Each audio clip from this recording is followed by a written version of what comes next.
할렐루야, 성령 충만하십시오. 예, 아멘. 하나님의 은혜가 오늘도 강물처럼 우리 가운데 충만하게 넘치기를 원합니다. 우리 같이 주기도문송 하시면서 하나님께 예배하겠습니다.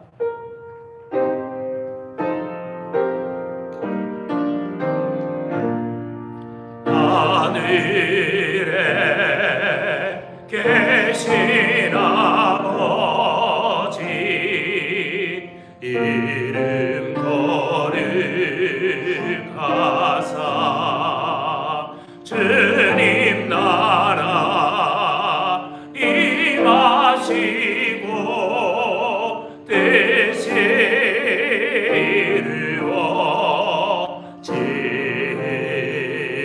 이루어지다. 일용할 양식 주시고 우리들의 큰 죄 다 용서하옵시며 또 시험에 들게 마시고 악에서 구원하소서. 대개 주의 나라 주의 권세 주의 영광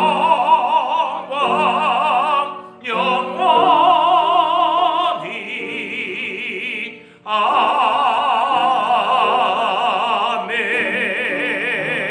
아멘.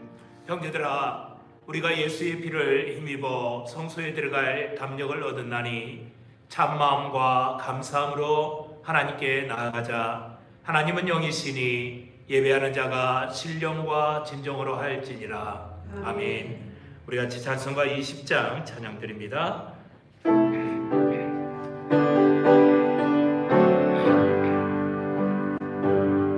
큰 영광 중에 계신 주 나 찬송합니다. 영원히 계신 주 이름 나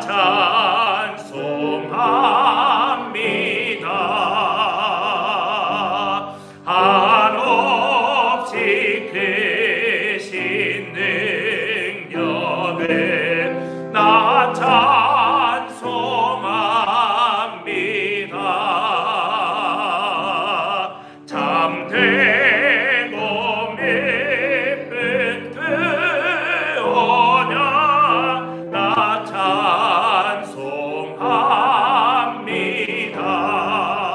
찬송합니다.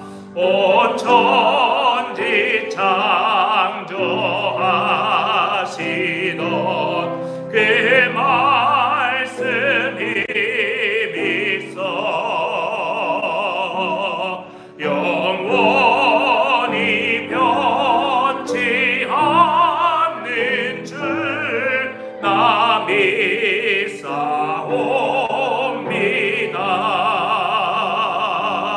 그 온유하신 춤성 날 불러주시고 그 품에 품어주시니 나 찬송합니다.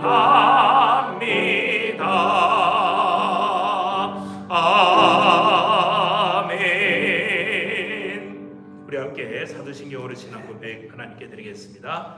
전능하사 천지를 만드신 하나님 아버지를 내가 믿사오며 그 외아들 우리 주 예수 그리스도를 믿사오니 이는 성령으로 잉태하사 동정녀 마리아에게 나시고 본디오 빌라도에게 고난을 받으사 십자가에 못 박혀 죽으시고 장사한 지 사흘 만에 죽은 자 가운데서 다시 살아나시며 하늘에 오르사 전능하신 하나님 우편에 앉아 계시다가 저리로서 산 자와 죽은 자를 심판하러 오시리라. 성령을 믿사오며 거룩한 교회와 성도가 서로 교통하는 것과 죄를 사하여 주시는 것과 몸이 다시 사는 것과 영원히 사는 것을 믿사옵나이다. 아멘. 304장 우리 함께 찬양합시다.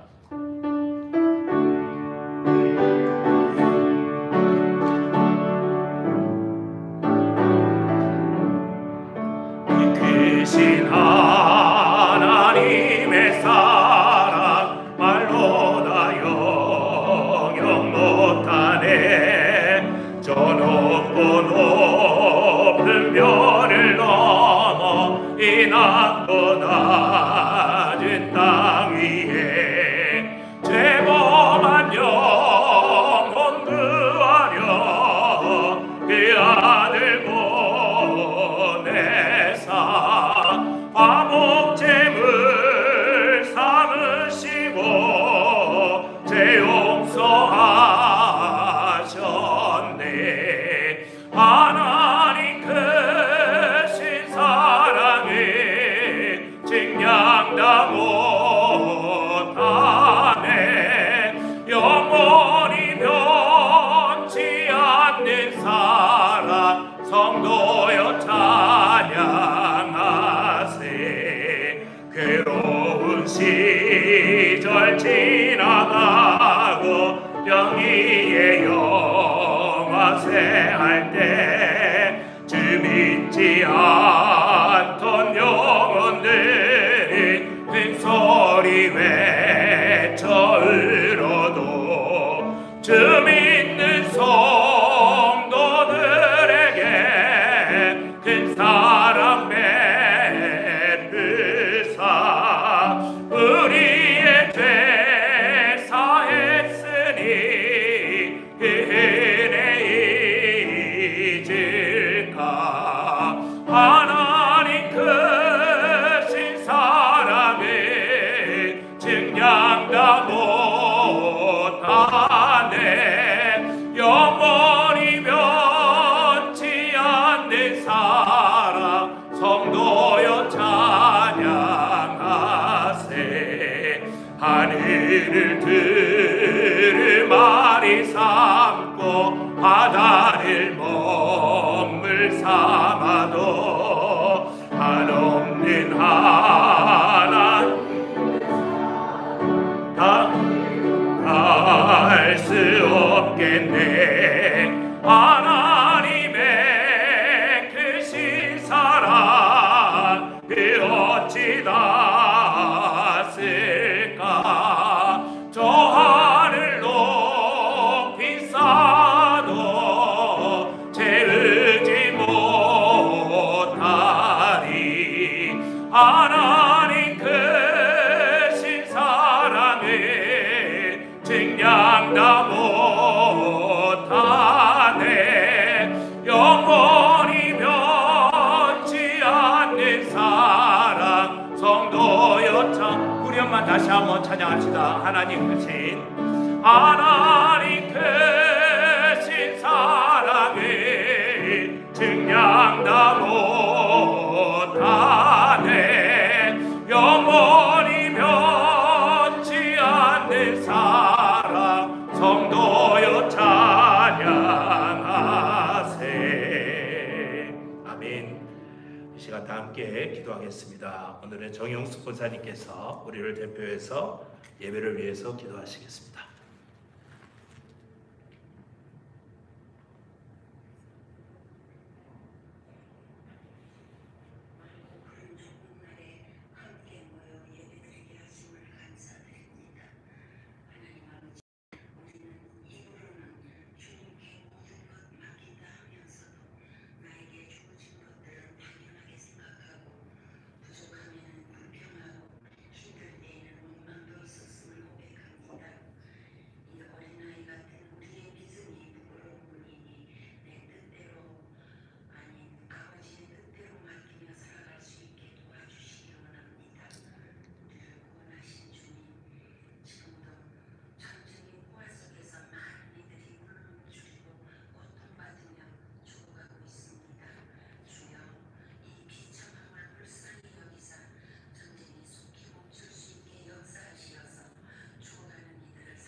아멘.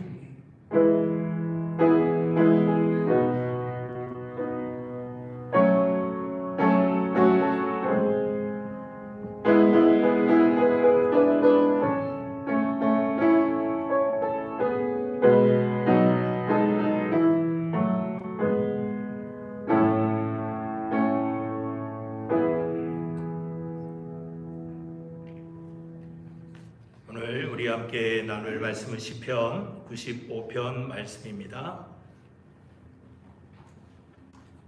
장현희 집사님께서 대표로 봉독해 주시겠습니다.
주 앞에 귀한 예물 드린 성도들 계십니다. 익명으로 주일원금 드리셨습니다. 이지영 의사님 가정에서 11조원금과 주일원금 드리셨습니다. 익명으로 주일원금 드리셨고 또 익명으로 주일원금 드리셨습니다. 차인원 집사님, 차현승 의사님께서 감사헌금 드리셨습니다. 서정숙 의사님께서 주일원금 드리셨고 황정숙 집사님 가정에서 11조원금 드리셨습니다. 우리 같이 찬송 한 장 더 할까요? 여러분들 천국 소망하시죠? 빨리 가고 싶죠? 가기는 원하는데 뭐 나중에 가도 되겠어요. 천국을 소망하는 마음으로 우리 같이 한번 찬송합시다. 보아라 즐거운 우리 집 같이 찬송하자.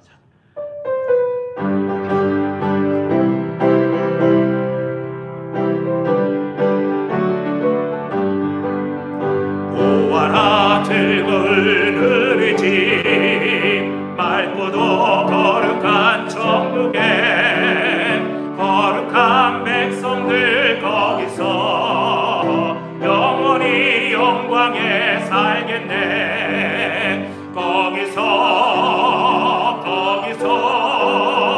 기쁘고 즐거운 집에서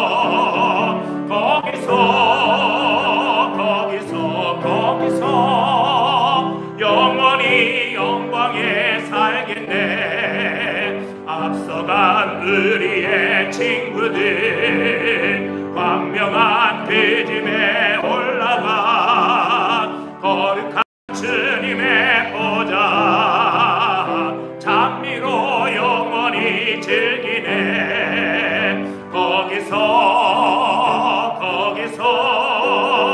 기쁘고 즐거운 집에서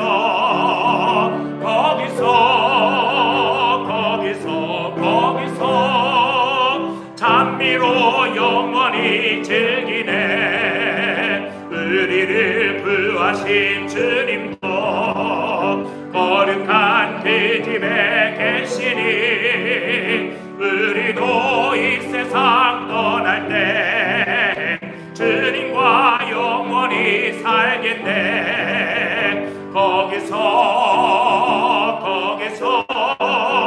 기쁘고 즐거운 집에서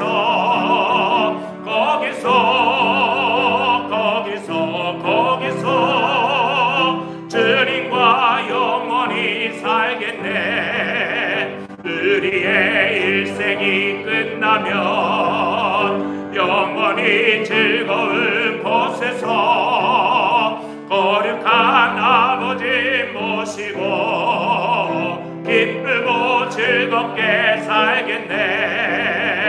거기서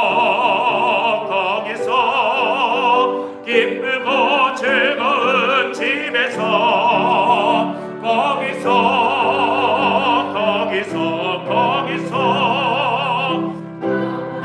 영광에 살겠네. 아멘. 우리 다시 한 번 더 잠깐 기도하겠습니다. 하나님, 우리 주님께서 계신 그곳, 우리가 이 땅에 살면서 소망하며 우리의 삶을 살아갑니다. 어떤 일을 만나든지 우리의 믿음이 담대하게 하시옵소서. 오늘도 하나님께서 준비하신 하늘의 풍성한 은혜가 우리 성도들의 마음을 위로하시고 이 땅에서 얻지 못하는 평강을 하나님께서 주시는 위로하심으로 얻을 수 있는 귀하고 복된 이 시간 되게 하시옵소서.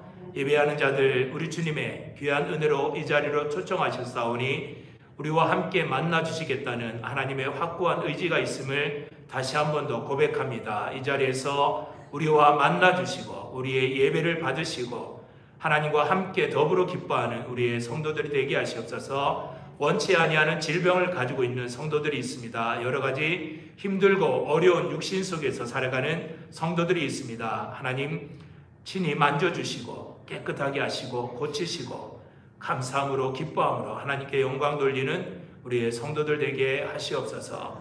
오늘도 예배의 자리로 부르셨사오니 하늘의 은혜가 우리 모두에게 임하기를 간절히 소망하며 우리 주님 앞에 나와 귀한 예물 드린 손길마다 동일한 복으로 하나님께서 축복하시옵소서. 예수님 이름으로 기도드립니다. 아멘.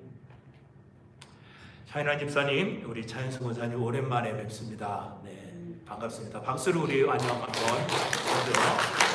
오늘 오신다는 소식을 듣고 많은 분들이 자리를 피했습니다. 오늘 유난히 출타한 성도들이 많이 계셔서 조금 자리가 허전하기도 합니다. 우리가 예수를 믿은 후에 우리가 구원을 얻은 후에 제일 먼저 초대를 받는 자리가 예배의 자리입니다. 예수를 믿고 우리에게 주어지는 가장 먼저 행하는 일들이 예배의 자리라는 거죠. 하나님께서 우리의 자녀로 부르시고 우리가 그 말씀 따라 살면서 실천을 하는데 가장 먼저 실천하는 게 예배입니다. 우리가 기도보다도 말씀을 묵상하는 것보다도 전도보다도 봉사보다도 구원받은 하나님의 자녀로서 행하는 일이 제일 먼저가 예배의 자리라는 거죠. 우리 한국교회를 보면 참 많이 예배를 드렸습니다. 주일날 예배는 두말할 것도 없고 큰 교회들은 1부부터 4부 예배까지 드리고요. 그리고 또 그것도 모자라서 주일 밤 예배도 드렸지 않습니까? 수요 예배도 드리고 또 금요 예배도 드리고 금요일 날은 또 구역별로 모여서 구역 예배도 드리고 또 토요일이면 각 파트별로 각 기관들로 모여서 학생들은 학생 예배다, 청년들은 청년 예배다 드렸던 그런 기억이 납니다. 지금은 이제 새벽 기도회다라고 이렇게 바뀌었지만 새벽 예배도 매일같이 이렇게 드렸던 것 같습니다.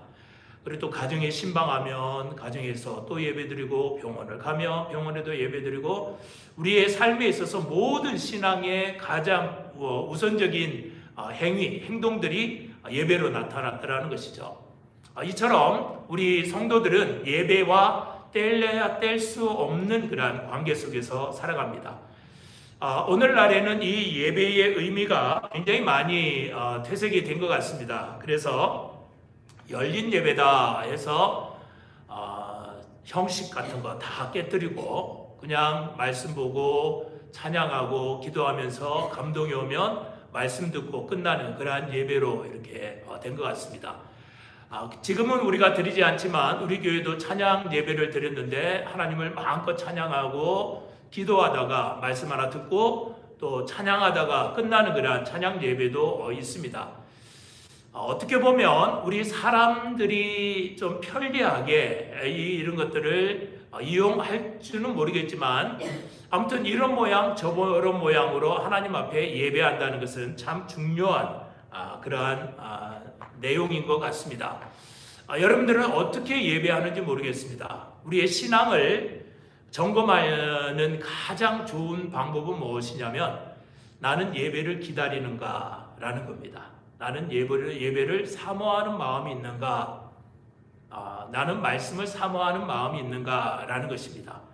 여러분들이 예배를 사모하는 마음이 없이 예배에 참여한다 그러면 신앙이 그저 그런 겁니다. 그런데 내가 예배를 정말 사모한다, 오늘 하나님께서 나에게 어떤 은혜로 또 부어주실까, 이런 기대함으로 하나님 전에 오면 우리는 그 신앙이 뛰어난 그러한 사람입니다. 믿음이 좋은 그러한 사람이라는 거죠. 우리의 신앙의 행위가 어떠한 봉사나 전도나 기도나 이런 것으로 나타나지 않습니다. 우리가 하나님께 어떻게 예배하느냐, 이게 우리의 신앙의 행위에 있어서 가장 중요한 내용이라는 것이죠. 그래서 하나님께서는 이 예배를 통해서 우리에게 은혜를 부어주십니다. 우리가 그 하나님의 은혜를 알기 위해서는 예배를 통해서 우리는 하나님의 은혜를 깨닫게 됩니다.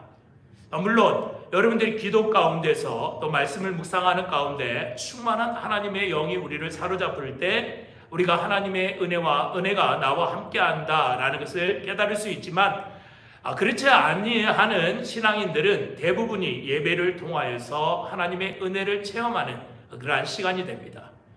그래서 여기에 보면은 예배 드리는 그러한 사람들, 예배 드리는 사람들의 태도, 우리가 무엇을 예배할 것인가, 이런 내용들이 이 95편에 자세하게 이렇게 등장을 했습니다.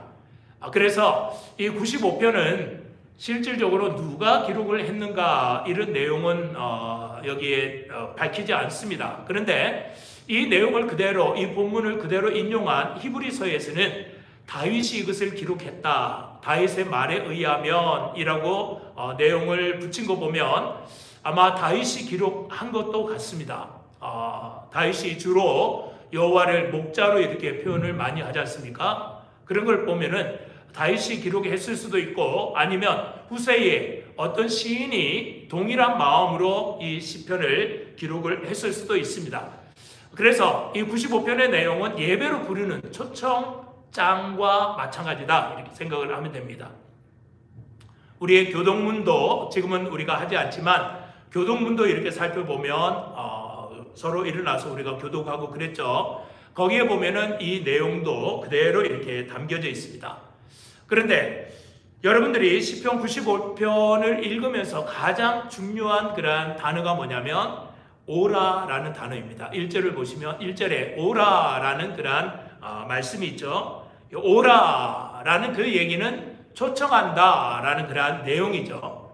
초청하는데 여기 오라라는 그러한 의미가 어떠한 의미가 있냐면은 어떠한 공간적인 장소로 오라라는 그러한 의미가 아니라 우리가 만나서 무엇을 하자라는 요청의 의미가 담겨져 있습니다. 그러니까 어디 동양선교교회로 와라라는 이러한 얘기가 아니라 우리가 어디에서 만나서 어떻게 하자, 하나님께서 우리가 함께 만나서 무엇을 하자라는 그 의미로 오라라는 그러한 말씀을 여기에서 썼다는 거죠. 그래서 성경에는 여러 군데 오라라는 그러한 단어가 등장합니다. 특히 이사야서 1장 18절 말씀을 보면 이렇게 기록이 되어져 있습니다.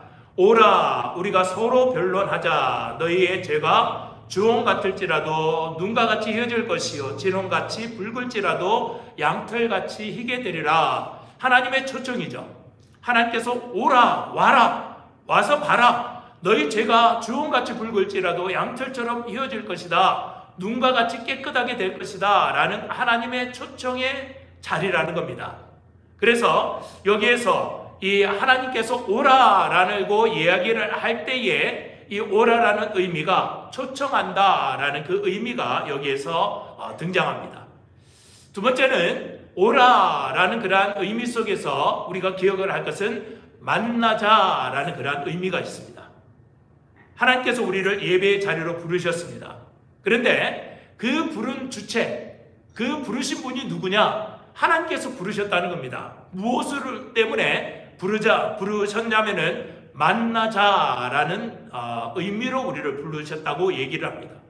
그러니까 우리가 보통 이제 예배를 드린다라고 얘기를 하면 우리의 마음에 있는 소원, 우리의 간구 이런 것들을 하나님께 아뢰기 위해서 우리는 예배를 드린다라고 생각을 하지만 여기 성경 말씀에 의하면 하나님께서 이 초청의 자리로 우리를 부르셨고 우리는 거기에 반응해서 이 자리에 왔다는 거죠. 무엇 때문이냐면 하나님께서 만나겠다는 겁니다. 우리와 만나기 위해서 이 예배의 자리를 초청했다는 것이죠. 그게 오라라는 그 단어 가운데 담겨져 있는 중요한 의미가 여기에 있습니다.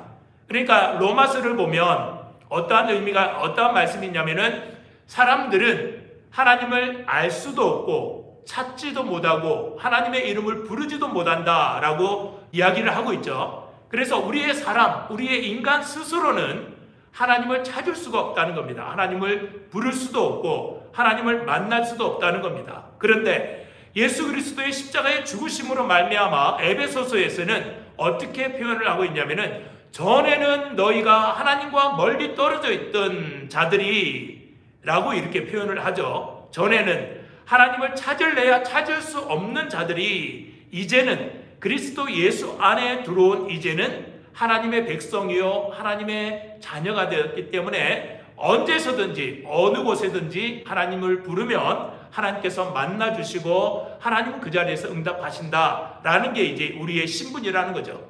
그래서 로마서에 의하면 우리의 신분이 변하기 전에는 하나님을 만날 수도 없고 찾을 수도 없는 그러한 존재들이었지만 그리스도 예수 안에 그 십자가 이후의 삶을 살아가는 우리들은 이제는 하나님의 백성이요 하나님의 자녀가 되었기 때문에 하나님은 이 자리로 우리를 초청하셨고 우리를 만나기 위해서 이 자리에서 만나서 무엇을 하려는지는 모르겠습니다.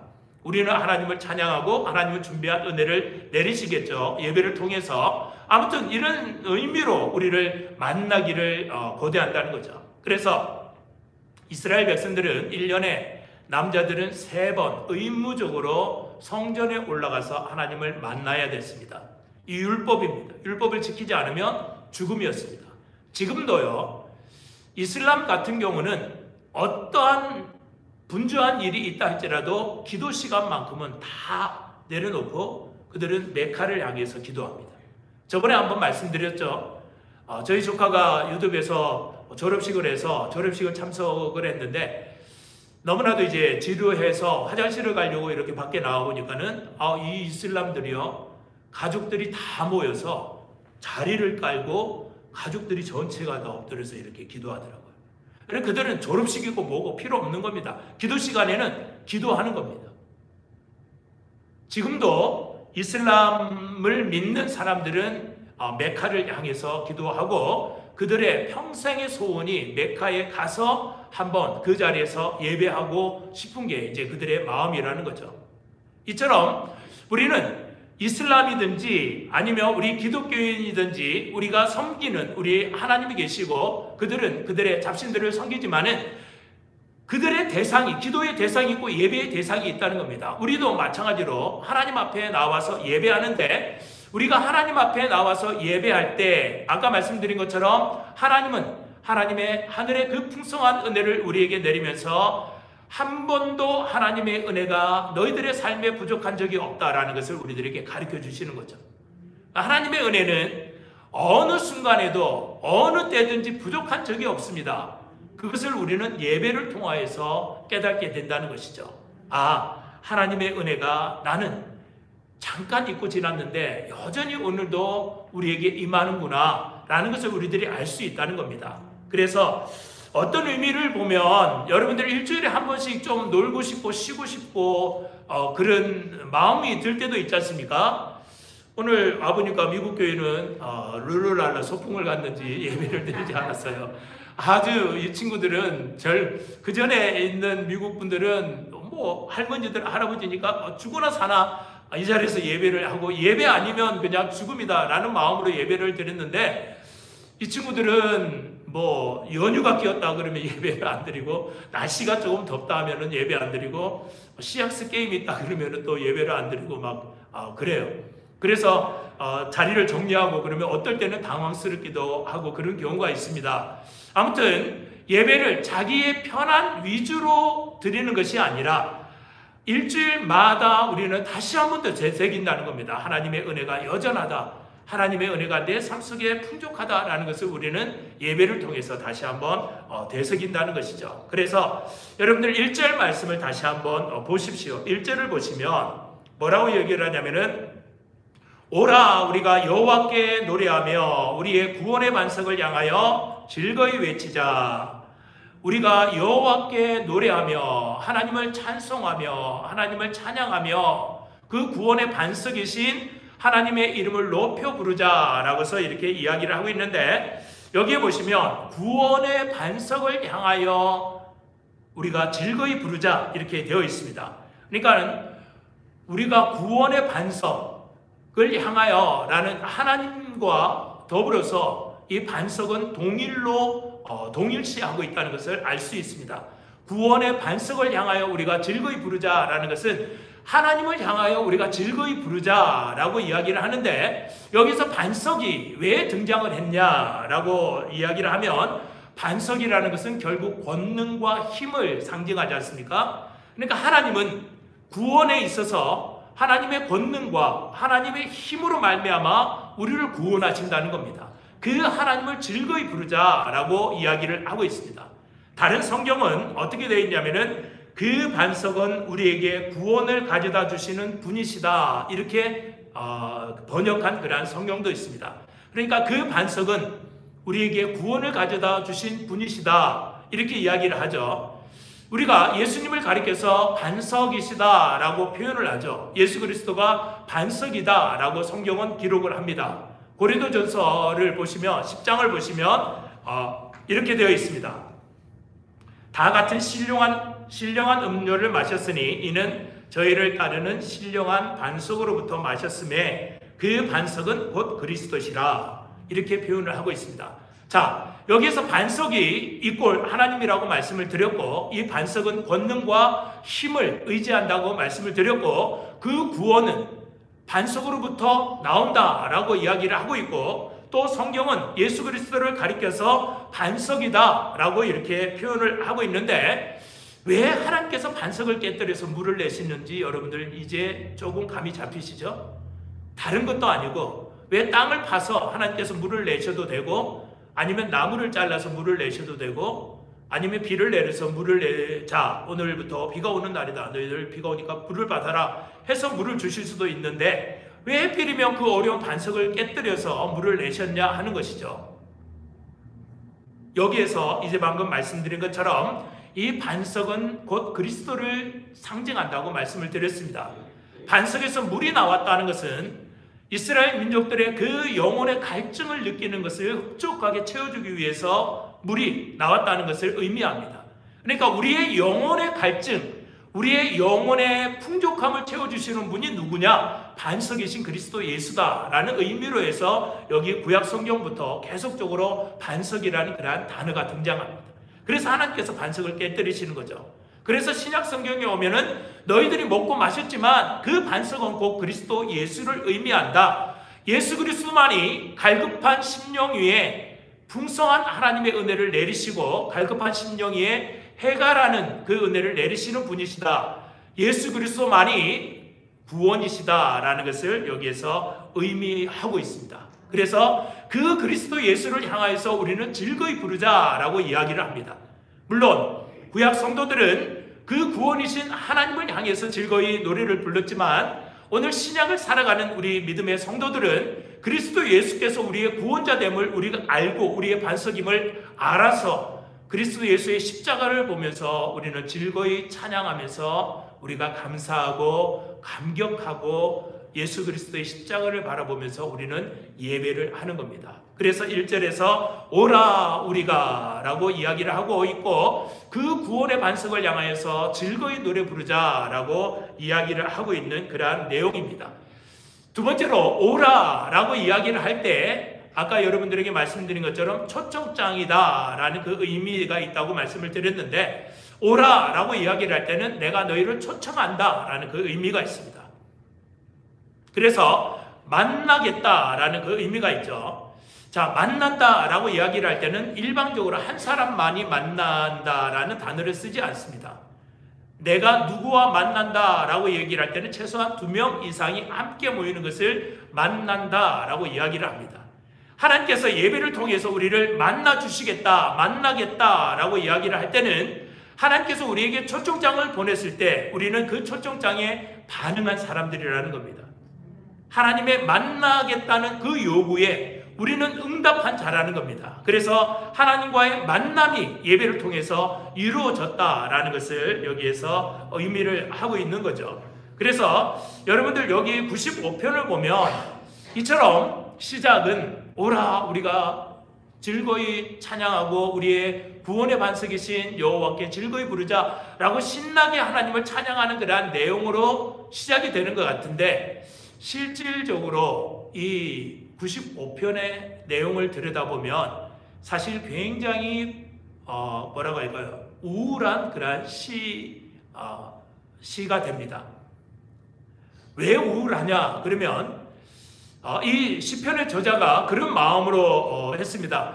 예전을 한번 떠올려 보면 우리를 구원하신 그 하나님께서 어떻게 큰 역사를 이루었는지를 쭉 설명하는 과정 속에서 그 하나님을 찬양하자라고 이렇게 이야기를 하다가 여기 8절에 돌아오면은 8절에 뭐라고 얘기를 하냐면은 너희는 무리바에서와 같이 또 광야의 마사에서 지내던 날과 같이 너의 마음을 완악하게 하지 말지어다 라고 이렇게 8절에 기록을 하고 있는데, 왜 이 8절이 등장을 하게 되냐면은 이스라엘 조상들이 이 예배의 초청에 하나님의 부르심 앞에 응답을 하지 않았다는 겁니다.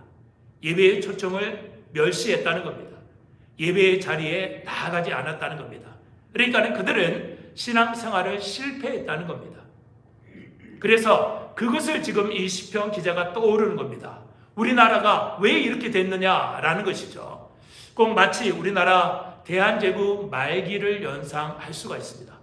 나라가 있지만 주권 자체가 아예 다른 나라로 통째로 넘어가고 세계 각국의 열방들이 호시탐탐 우리를 먹으려고 하는 그럴 때 무엇인가 해봐야 되겠지만 이 국력이 없는 겁니다. 이런 모습을 보고서 많은 사람들이 죽어갔지만 어찌할 수가 없는 그러한 운명에 처했던 우리 때가 있었지 않습니까? 그것처럼 이스라엘 민족들도 하나님께서 택한 그러한 나라요, 하나님께서 택한 백성이요, 하나님께서 택한 자손들이 그 땅에서 살아가는데 그 조상들이 신앙에 실패함으로, 예배에 실패함으로 하나님의 부르심 앞에 응답지 않음으로 말미암아 그 나라의 국운이 기울었다는 겁니다. 이것을 시편 기자가 떠올린 것이죠. 우리가 어떻게 해서 지금 이렇게 되었느냐라는 것입니다. 어째서 우리나라가 지금 이 모양으로 이렇게 침체하고 소망도 없고 희망도 없고 미래도 없는 이러한 상태가 되었느냐라는 것을 떠올리면서 과거의 조상들이 그랬는데 우리가 지금 이렇게 된 것은 우리의 잘못이 하나님 앞에 부르심 앞에 우리는 응답지 않았기 때문에 그렇다라는 것을 이야기를 하고 있는 겁니다. 그래서 8절이 등장하는 것이고 여기에 보면 무리바 물과 마사가 등장합니다. 여러분들 구약 성경을 꼼꼼하게 읽으신 분들은 무리바가 무엇을 의미하고 마사는 무엇을 의미하는지 알 겁니다. 그 두 군데는, 그 두 장소는 대표적으로 어떠한 장소냐면은 하나님을 원망하던 장소입니다. 하나님의 은혜가 여전히 우리 가운데 내린다고 그랬죠. 그럼에도 불구하고 그들은 하나님을 원망했습니다. 어느 때 하나님을 원망했는지 아십니까? 그들은 출애굽하고서 홍해 바다가 갈라지는 기적을 체험하고 딱 3일 만에 마라의 쓴물을 맛보면서 하나님을 원망하기 시작합니다. 이게 우리의 인간들의 모습이라는 거죠. 그래서 하나님의 은혜가 필요하고 우리는 그리스도 예수가 필요합니다. 우리도 어쩔 수 없습니다. 우리는 지금 예수 그리스도를 만나서 성령과 함께 동행하고 성령께서 우리를 붙잡아 주어서 그나마 우리의 믿음이 유지가 되죠. 우리도 여전히 구약시대를 살아라고 얘기를 했다라면 이 내용을 다 알고서 구약의 시대로 돌아간다 하더라도 다를 바 하나 없을 겁니다. 그래서 이들이 고백하죠. 우리는 하나님의 은혜가 없으면 살 수 없습니다라고 고백하는 겁니다. 그래서 하나님의 은혜가 우리를 이끌어 간다고 이야기를 하는 거죠. 자, 여기에서 지금 무리바와 마사에서 원망을 했다라고 이야기를 했는데, 원망하고 불평하면요, 대표적으로 어떤 행동이 나오냐면 불순종의 행동이 나옵니다. 여러분들 한번 곰곰이 한번 생각을 해보십시오. 여러분들의 삶 속에서 일어나는 일들, 꼭 물론 신앙에 연관되지 않았다 할지라도 여러분들 가운데 원망과 불평이 있으면요, 불순종이 일어납니다. 절대 그 말을, 상대방의 말을 따르지 않습니다. 상대방을 향해서 원망이 있고 불평이 있으면요, 절대 그 사람 말에 순종하지 않습니다. 이스라엘 민족들도 마찬가지죠. 무리바에서, 마사에서 하나님을 원망하였더라 라고 이야기를 하는데, 원망했기 때문에 그들은 하나님을 순종하지 않았다는 겁니다.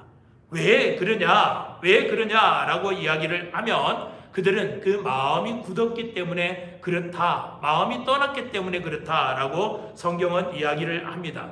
자, 그래서 10절과 11절을 보시면 이 조상들이 행했던 것들이 하나님의 근심이 되고 하나님의 원망이 됩니다. 여기 한번 보세요. 10절과 11절을 보시면, 내가 40년 동안 이 세대로 말미암아 근심하여 이르기를, 그들은 마음이 미혹된 백성이라 내 길을 알지 못한다 하였도다. 그러므로 내가 노하여 맹세하기를 그들은 내 안식에 들어오지 못하리라 하였도다. 40년 동안 하나님께서 이 세대로 말미암아 근심했다고 이야기를 합니다. 얼마나 하나님께 원망했습니까? 모세를 돌로 쳐서 던져가지고 죽이려고 하지 않았습니까? 모세가 지긋지긋하다까지 이야기를 할 정도입니다. 그러니 하나님께서 여기에 이 세대로 말미암아 근심하였다. 몇 년 동안? 40년 동안 그랬다는 겁니다. 40년 동안. 그러니까 애굽 땅에서 끄집어내온 그 순간부터 이들은 원망과 불평을 달고 살았다는 겁니다. 그래서 이들이 불순종하게 되었다고 이야기를 하고 있는데, 여기 가만히 보시면 어떤 말씀이 있냐면은, 그들은 마음이 미혹된 백성이라 라고 이야기를 하고 있는데, 마음이 미혹되었다라는 얘기는 마음이 굳었다, 마음이 닫혔다라는 그러한 의미입니다. 그러니까 마음이 굳고 마음이 닫히면 하나님에 대해서 하나님의 은혜를 잊어버리게 되는 겁니다. 그때 원망과 불평이 나오는 거죠. 그래서 이꼬르 불순종이 나오는 겁니다. 이스라엘 민족들도 마찬가지였다는 것이죠. 그들은 마음이 굳었다고 이야기를 했습니다. 마음이 미혹되었다라고 이야기를 했습니다. 어떠한 하나님의 은혜가 그 속에 작동을 해도 그들은 그 은혜에 대한 반응이 굳어있기 때문에 할 수 없는 그 상태까지 이르는 겁니다. 그러니까 이 시편 기자가 과거에, 예전에 우리의 조상들이 이랬다. 그들은 하나님의 그 초청 앞에 반응을 하지 않았고, 하나님의 부르심 앞에 그들은 반응하지 않았다. 그들은 늘 원망과 불평으로 하나님의 근심을 샀던 그러한 사람들이다. 그런데 우리가 어떻게 그 길을 따라갈 수 있느냐라고 호소하는 것이 95편의 내용이라는 것이죠. 그렇다면 우리가 95편에서 얻는 그러한 교훈이 있습니다. 95편에 있는 교훈은, 과거에 우리의 조상들이 그래서 하나님의 근심을 쌓고 그들은 평안을 누리지 못하고 안식을 누리지 못했는데, 우리가 그 전철을 밟아서 우리도 지금 이렇지 않느냐라는 것을 보여줬다라면 우리들은 어떻게 해야 되는가라는 답이 여기에서 나온다는 것이죠. 원망과 불평이 있으면 불순종이 일어난다고 말씀을 드렸습니다. 불순종이 생기게 되면 가장 대표적으로 우리는 예배를 드려도 기쁨이 없습니다. 하나님의 은혜를 누려도 우리는 감사함이 없습니다. 하나님께서 내려주시는 평강이 있음에도 불구하고 우리는 평강을 맛볼 수가 없습니다.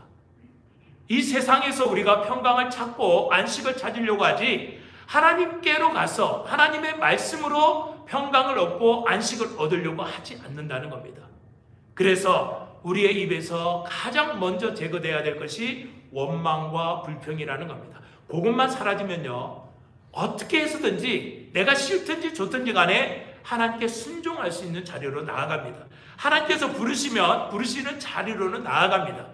여러분들이 예배의 자리가 힘들고 불편하고 어렵고 지루하다 할지라도 이 자리에 오셨다라는 것은 하나님의 부르심에 응답했다는 겁니다. 어떤 상황이든지 간에. 오늘은 내가 하나님의 은혜가 그렇게까지 크게 충만하지 않아서 한다 하실지라도 이 자리에 오셨다는 것은 하나님의 초청, 예배의 초청에 여러분들이 응답하셨다는 그런 의미입니다. 불순종하지 않았다는 것이죠. 그래서 우리는 여기에 보시면 하나님께서 40년 동안 그들로 말미암아 근심하였다라고 얘기를 했는데, 여기 근심하였다라는 것을 다른 성경은 이렇게 표현을 하고 있습니다. 하나님께서 지긋지긋하게 여기셨다. 현대인의 성경에는 그렇게 돼 있어요. 그리고 표준 세번역은 어떻게 되냐면은 하나님께서 실증이 나셨다라고 얘기를 했습니다. 여러분들, 하나님의 사랑이 얼마나 크십니까? 지긋지긋한 사람들 40년 동안 그래도 사랑한다고 은혜를 매일같이 내리시고 만나를 매일같이 내리시고 이끌어 오셨지 않습니까? 실증이 나실지라도 하나님은 그들을 구원하셨기 때문에 이 백성들 실증이 나실지라도 이끌고 오셨다는 겁니다. 물론 그들은 하나님의 불순종 앞에 20세 이상으로는 한 사람도 가나안 땅에 들어가지 못하고 하나님 주시는 안식을 누리지 못하고 하나님께서 내리시는 평강을 맛보시지는 못했지만, 사랑이신 그 하나님께서는 정말 이른 이스라엘 백성이라 할지라도 그들을 이렇게 한결같이 은혜를 내리시고 한결같이 그들을 끌고 오셨다는 것을 우리들이 보게 됩니다. 그래서 여기에 보시면 그들은 마음이 미혹된 백성이라 내 길을 알지 못한다 하였도다. 내 길을 알지 못한다. 옛날 성경은 내 도를 깨닫지 못한다 라고 이야기를 하고 있죠. 마음이 미혹되고 마음이 굳어져 있기 때문에, 원망과 불평이 가득 찼기 때문에 하나님의 길을 알지 못하는 겁니다. 하나님의 뜻하시는 것을 알지를 못하는 겁니다. 알 수도 없는 거죠. 마음이 굳어졌는데 어떻게 하나님의 뜻을 깨달을 수 있습니까? 그렇지 않다는 겁니다. 그래서 여기에 보시면 가장 중요한 것이 어떠한 것이냐면 7절을 보시면 하나님께서 그렇게 우리를 사랑하시는 하나님께서 우리를 예배의 자리로 이렇게 초청을 하시는데, 그는 우리의 하나님이시요 우리는 그가 기르시는 백성이며 그의 손이 돌보는 양이기 때문이라. 너희가 오늘 그의 음성을 듣거든. 우리를 초청하시는 분이 누구냐? 우리 예배 자리에서 만나기를 원하시는 분이 누구냐? 하나님은 우리의 목자가 되셔서 그의 백성들을 부르신다는 것을 여기에서 이야기를 합니다. 그의 손이 돌보시는 양이기 때문에 우리가 반응을 해야 된다는 겁니다. 실질적으로 여러분들 이 목자의 그 삶을 이렇게 쭉 보면 양들을 유심하게 이렇게 관찰을 할 수 있지 않습니까?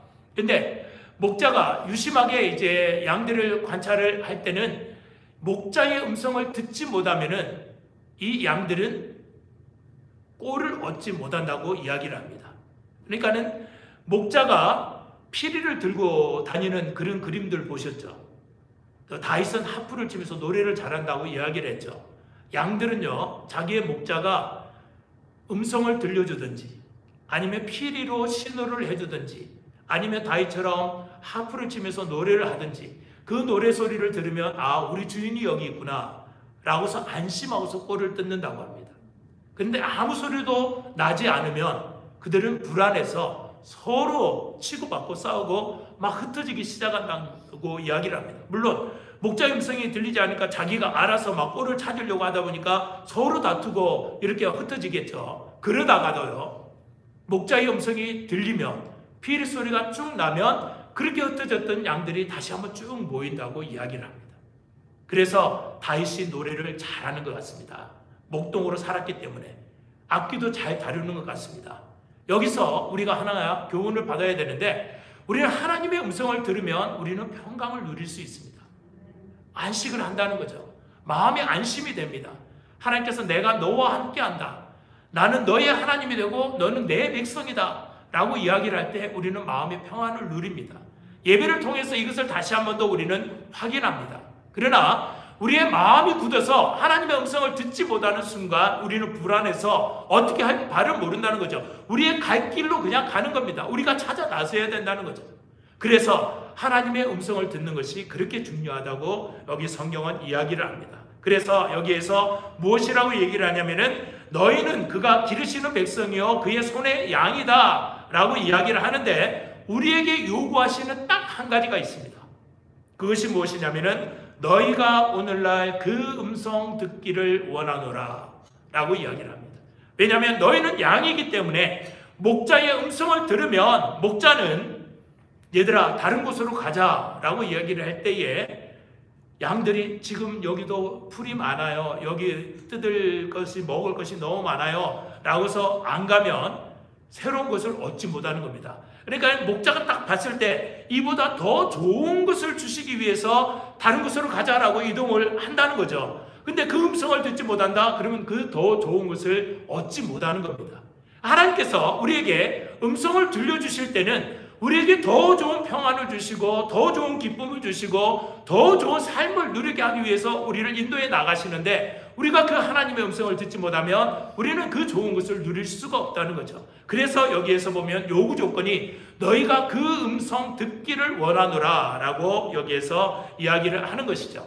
그래서 우리는 하나님의 백성이요 하나님의 자녀들입니다. 가장 우선된 순서가 하나님의 음성을 듣는 겁니다.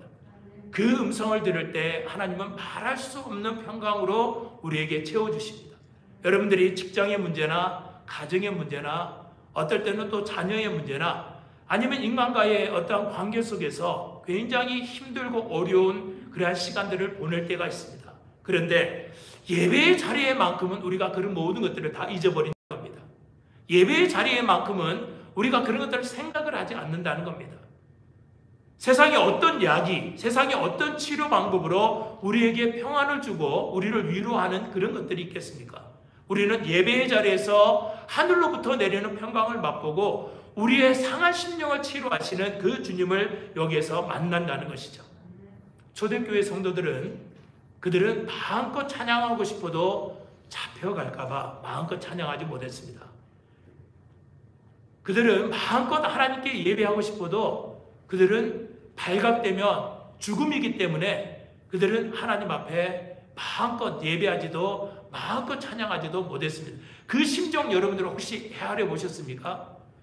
마음껏 예배하고 싶은데 마음껏 찬양하고 싶은데 못하는 그 심정 여러분들 혹시 한번 경험해 보십시오. 딱 12시에 일어나셔서 막 찬양해 보십시오. 그러면 옆방에서 잠자는 남편, 아내, 자녀들 드디어 오늘 우리 집에 미친 사람 한 사람 생겼다 아마 이럴 겁니다. 그럼 마음껏 하지 못하는 거예요. 그래서 초대교회 생각하면서 여러분들 한번 시도를 한번 해보세요.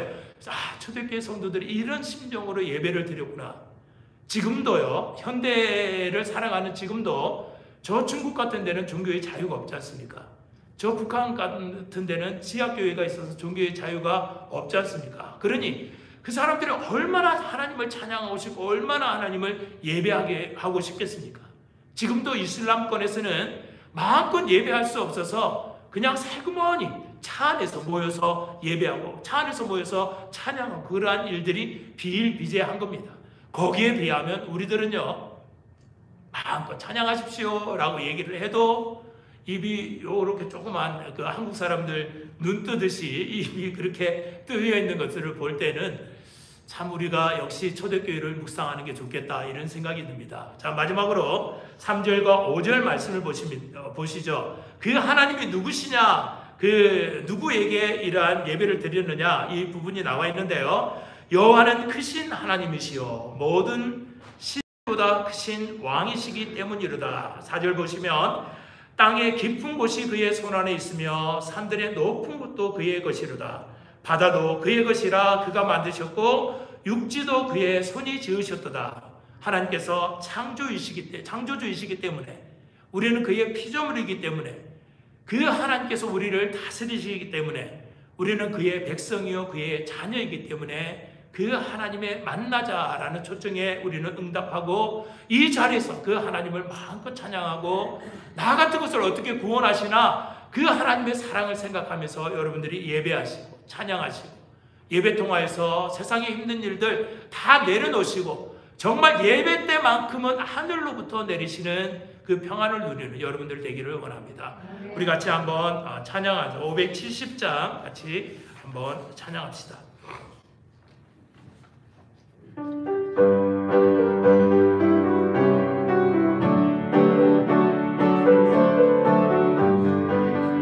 주는 나를 기르시는 목자요 나는 주님의 귀한 어린 양 푸른 풀밭 맑은 시냇물가로 나를 늘 인도하여 주신다.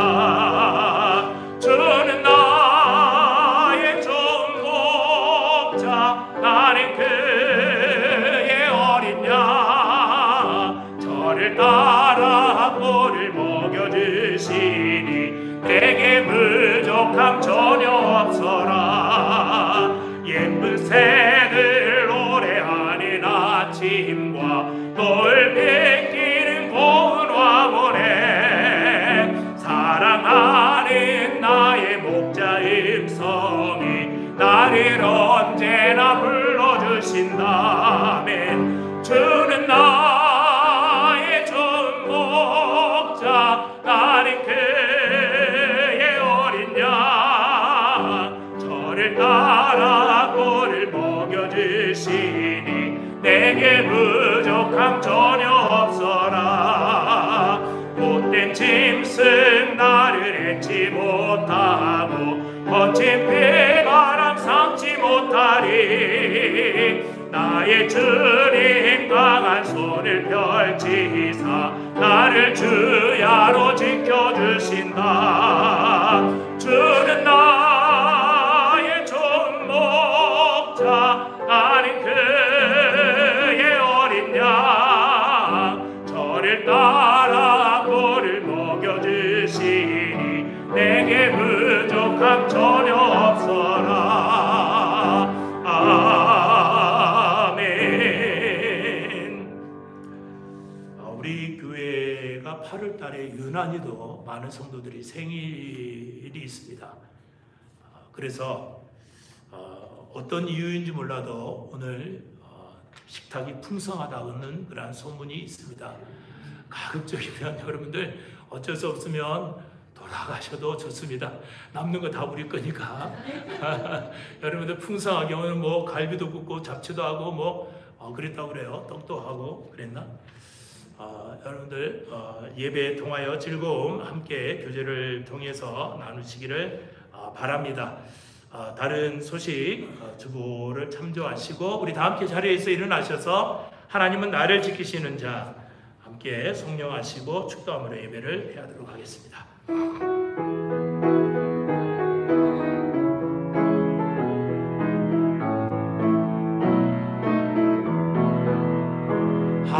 하나님은 나를 지키시는 자, 나의 우편에 끈을 되시니 낮에 해와 밤에 달도 나를 해치 못하리. 하나님은 나를 지키시는 자, 나의 환난을 명쾌하시니 그가 나를 지키시리라. 나의 출입을 지키시리라. 눈을 들어 산을 보아라. 나의 도움 어디서 오나. 천지 지으신 나를 만드신 여호와께로다. 우리의 목자 되신 여호와 하나님 아버지를 찬양합니다. 어느 곳에 있든지 푸른 초장으로 인도하시며 맑은 시냇물가로 인도하시는 하나님, 하나님이 계신 곳이 푸른 초장이요 하나님께서 함께 하시는 곳이 맑은 시냇물임을 우리가 다시 한 번 더 고백합니다. 하나님을 바라보며 우리가 환경과 상황이 바뀌게 하시고 행여라도 세상이 우리를 힘들게 하고 고통을 주는 상황과 환경을 바라보다가 하나님을 잊어버리는 성도가 되지 않도록 눈동자처럼 하나님께서 지켜주시기를 간절히 소망합니다. 우리 가운데 원치 아니하는 질병 속에 있는 성도들이 있습니다. 하나님 찾아가시옵소서. 그들을 만나주시고 능력의 손으로 만져주시옵소서. 하루속히 치료하여 주시고 깨끗하게 고쳐주시고 건강함을 회복할 수 있도록 은혜 베풀어 주시옵소서. 힘들고 어려운 성도들의 가정이 있습니다. 행여라도 자녀의 문제로 힘들어하는 우리의 성도들도 있습니다. 능력의 하나님, 우리의 목자 되신 하나님, 하나님께서 그들을 인도하시고 하나님의 능력의 손으로 그들을 먹여주시옵소서. 하나님께 나와 염려 없게 하시고 함께 나와 평강을 누리는 우리의 성도들과 가정이 될 수 있도록 축복하여 주시옵소서. 지금은 우리 주 예수 그리스도의 한량없는 은혜와 하나님 아버지의 신실하신 사랑하심과 성령님의 인도하심이 오늘도 주 앞에 나와 예배하며 또한 가정에서 온라인으로 예배하는 사랑하는 성도들 머리 위에, 가정 위에, 자녀들 머리 위에 지금부터 영원토록 함께 하시기를 간절히 축원하옵나이다. 아멘.